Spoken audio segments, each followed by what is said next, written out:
किया है कि माननीय प्रधानमंत्री जी ने बिहार के हर क्षेत्र में विकास के लिए कई प्रकार की योजनाएं तय की हैं, चाहे वो सड़क की हो, रेल की हो, पर्यटन को बढ़ावा देने की हो, नौजवानों को स्किल्ड बनाने की हो, कृषि क्षेत्र में किसानों को लाभ देने का विषय हो, मत्स्य पालन को बढ़ावा देने का विषय हो, या फिर दुग्ध उत्पादन के क्षेत्र में कैसे क्रांति आ सकती है। एक तो नया हुआ, नया अभी उन्होंने जो शिलान्यास किया है, अब तो नई तकनीक आ गई जिसमें अब बछड़ा होगा ही नहीं, केवल बाछी होगी। गाय को केवल बाछी होगी, इतनी बात नहीं है। ये बड़ा प्लांट बैठा है यहाँ बिहार के अंदर, और उस तकनीक के आधार पर किसान अगर चाहेगा तो उसको गाय को केवल बाछी ही होगी। यह भी एक अभियान प्रारंभ किया है भारत सरकार ने, इससे किसान को उसका ज़्यादा लाभ होगा। जब धीरे धीरे खेती बैल के बजाय ट्रैक्टर से जोती जा रही है, तो बाछी होने से किसान को अधिक लाभ होगा। अनेक मखाना, अगर बिहार के अंदर आप देखेंगे तो मखाना, लीची, सबके प्रसंस्करण के लिए अलग से योजनाएं भारत सरकार बनाई है, जिसका लाभ भी सीधे बिहार को होगा। होंगे तो घूम के ही आए होंगे, डायरेक्ट नहीं आए, बताएं। NH-19 के बारे में आप जानते ही हैं। आपको ध्यान में होगा कि जब NH-19 का काम प्रारंभ हुआ तो शुरू में जमीन अधिग्रहण का थोड़ा प्रॉब्लम था, लेकिन बाद के दिनों में जो कॉन्ट्रैक्टर हमारा था, वो कॉन्ट्रैक्टर आर्थिक दृष्टि से इतना कमजोर हो गया, आर्थिक दृष्टि से इतनी कमजोरी हो गई कि वो एक तरह से बैंकक्रप्ट हो गया। तो मैं धन्यवाद देना चाहूँगा भारत सरकार को, नितिन गडकरी जी को, इन्होंने इस प्रोजेक्ट को पूरा करने के लिए एक नई तकनीक का इस्तेमाल किया, और उन्होंने तीनों की मीटिंग कि जो पैसा उसको दिया जाता था या जो उसको नुकसान होता था काम के बदले में, बैंकक्रप्ट होने के कारण बैंक सारे पैसे को जब्त कर लेता था।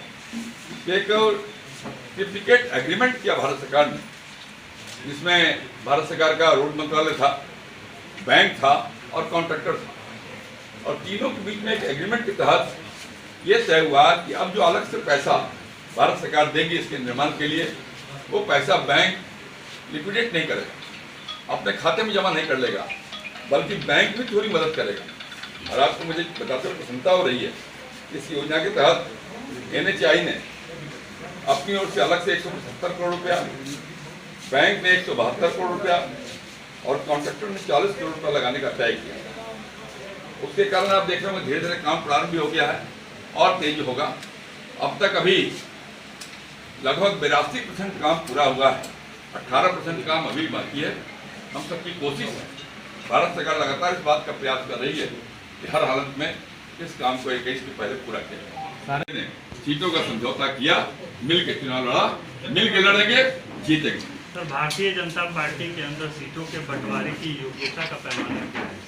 चुनाव जीतना, चुनाव जीतना अभी चुनाव का तो पैमाना ही होता है, इलेक्शन जीते अभी सर कई जगहों पे देखा जा रहा है कि जातिगत लोग एक प्रेशर ग्रुप बना के पार्टी के अंदर के लोग भी प्रभाव डालने की कोशिश कर रहे हैं कि उसी की जाति के लोग को टिकट मिले। मैं नहीं जानता कहाँ क्या कौन क्या कर रहा है, लेकिन मैं इतना जरूर जानता हूँ कि जब भाजपा पार्लियामेंट्री बोर्ड की बैठक होगी तो सक्षम उम्मीदवारों का चयन बेहतर रखते होगा।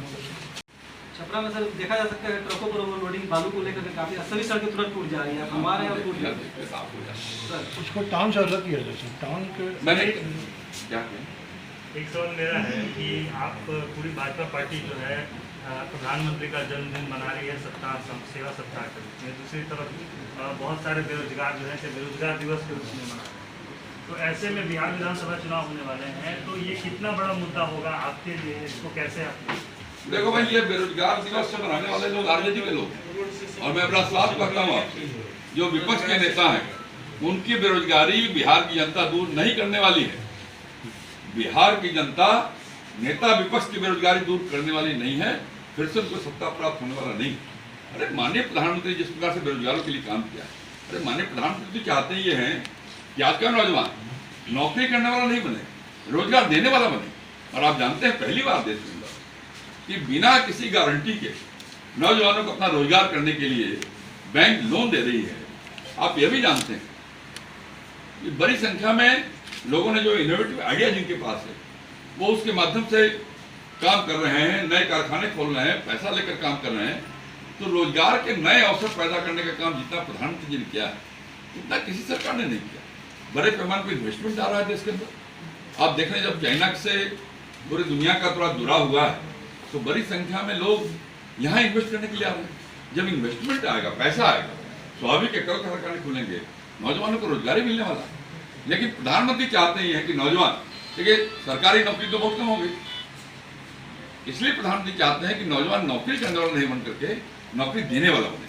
और इसके लिए जो भी करना पड़ेगा भारत सरकार कर रही है, करेगी। मंत्री जी, बिहार